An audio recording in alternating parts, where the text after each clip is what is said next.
Welcome back to Wasteland 3. I have now completed the game on normal difficulty, and I have to say I had a lot of fun playing it. I like this game. I liked it a lot.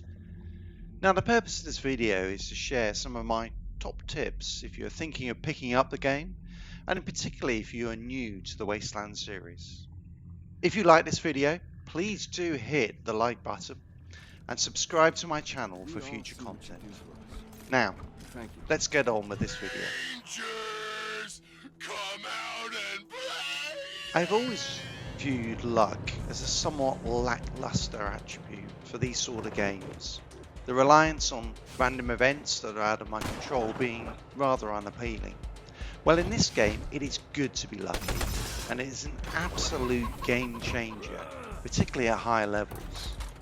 Not only does luck provide boosts to damage and healing with higher penetration, lucky crits and double healing, it also increases money and scrap found in the world.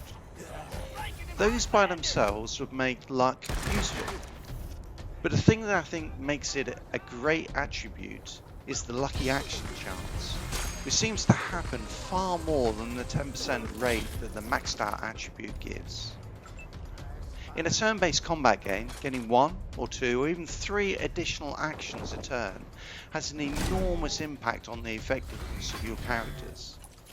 It can easily give you the edge over an enemy and allow you to take them out without them getting a hit in return.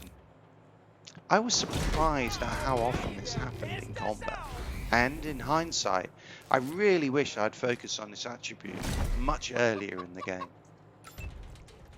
This game has some great weapons in it, albeit it would have been nice to see more variation away from the standard weapons you might find in any realistic shooting game.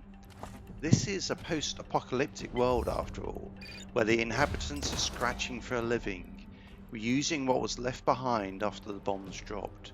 So the M19 variants, light machine guns and semi-automatic pistols just feel a little too standard really. It was great to see the ferret launcher early on in the game, but these unusual weapons are few and far between. Saying that, they all pack a significant punch, and in particular sniper rifles get up to 200 plus damage very quickly. Because of this, it is very tempting to overlook the melee skills as a viable option. The best weapon in the brawling skill line, for example, I have found only deals 55 to 82 damage, which feels very soft compared to even revolvers like the man cannon, which hits for around 200 damage.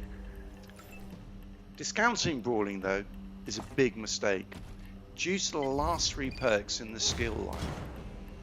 Firstly, extreme combo, which increases your brawling combo up to a maximum of 10 times. Hitting the same enemy repeatedly builds up this combo, increasing damage significantly. Then when you layer in the next perk, deadly combo, which increases your combo critical chance 2 times, and your pugilist will be putting out some serious damage. But it's the last perk, the level 10 perk, that really makes this a very strong option. Flurry of blows reduces the cost of each attack by 1 action point. Now that essentially brings your cost for each attack down to 1 action point each. Characters with high coordination, which increases your action point bank, can deliver 10 or 11 hits in a single turn, which can take down many of the enemies in the game. You will pick up a playable character with the brawling skill line, depending on your choices, partway through the game.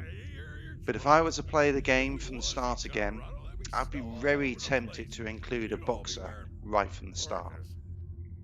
You gotta cut back on the squeezes. Anyone who has played this series, all the early Fallout games, will know that ammo is a very limited and very key resource. Having 2 characters specialise in the same weapon, using the same ammo, is a surefire way to run out very quickly. It is very important to ensure that you are using all of the ammo options available, even if the weapons you have to choose from are a little lackluster with that ammo type. Trust me, running out of ammo mid-travels will lead to a very quick reload of the game indeed. There are often weapons with multiple ammo types within each skill line, so this does not mean that you cannot have multiple characters focusing on automatic weapons, say. Just check out your ammo and spread it out. I would also recommend having two characters in your team that focus on melee classes. That really helps with your ammo consumption, and as I've already mentioned, they can be very effective.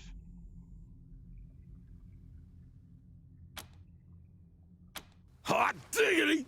Give me a gun and point me at the bad guys. I'm.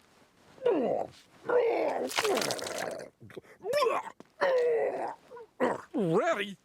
Lead on, Rangers!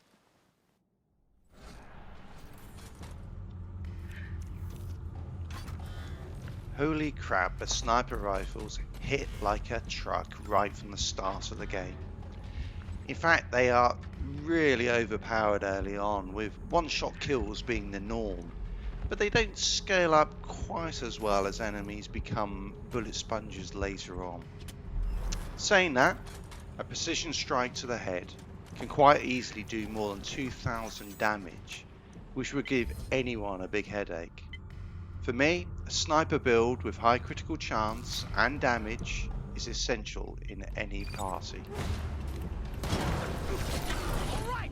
Hold your fire, damn it! You've won. You want to take me to my father? I'll go quietly. There are a daunting number of skills in the game, and picking the right ones feels a bit of a challenge, very much a needle in a haystack. There are three though that for me really stand out as essential. Lockpicking being on my list probably comes as no surprise. With often the best weapons and armor being locked in safes and containers, this feels like an essential skill to have. In addition, many times I was able to get the jump on enemies or put myself in a stronger position for combat by opening locked doors to different areas of the map. Possibly more surprising is that I would also put explosives up there as an essential skill to focus on. And there are really two reasons for that. Firstly, there seem to be a huge number of landmines, gas mines and traps in this game, which can easily be avoided once you have this skill up to a high level. Not only does this avoid unfortunate and often deadly mistakes, it again opens up areas of the map that would otherwise be unobtainable and give you a significant advantage in combat. The second reason relates to the bomb recovery perk that you can pick up very early on. This perk gives you a 33% chance of picking up a grenade when you disarm a landmine, which can be a great source of extra damage, particularly against multiple foes. I'm going to cheat with my last pick and go for two skills, one for the start of the game and the other at the end. At the start of the game I came across a number of generators that needed to be fixed, which the mechanics skill line gives you access to. In addition, turrets can be destroyed in combat by dismantling their power supply, which really helps with some tough battles early on. Later in the game though, the turrets seemed to be less frequent and quite often had no power supply to dismantle, and so this skill became less and less useful. However, robots make nerd stuff a progressively more useful skill, and its ability to hack them in combat for a short period. I won't spoil it for you, but there is one fight in particular near the end of the game where nerd stuff takes out two dangerous enemies, making it a much easier affair. Couple this with the very useful ability to hack computers throughout the game, and nerd stuff joins mechanics as a really solid third choice. It's just a shame that the perks for nerd stuff don't seem to be compelling or would get into my A-list. A really simple one this. Ensure that one of your characters, probably your sniper rifle build, has a very high perception. Apparently burying your valuables is the new banking in post-apocalyptic worlds, and being able to spot these treasure chests with a high perception, along with the numerous mines and traps, is a huge benefit. My final tip I will leave you with is something that is really second nature in this game. Hidden away around the world are 15 dolls. These dolls provide permanent stat boosts to your entire team just by finding them. Anyone who has played these sort of games will know that looting everything is essential. And to be honest, finding cool gear when you do so is a lot of fun. In my playthrough, I managed to find 11 of the 15 dolls out there. Some were easily found, but many were tucked away in fairly remote parts of the map. So getting all 15 will be an achievement, probably literally. So quite simply, explore everywhere, loot everything. I hope that you have all found this video helpful. More than that, I hope it inspires you to pick up the game if you haven't already.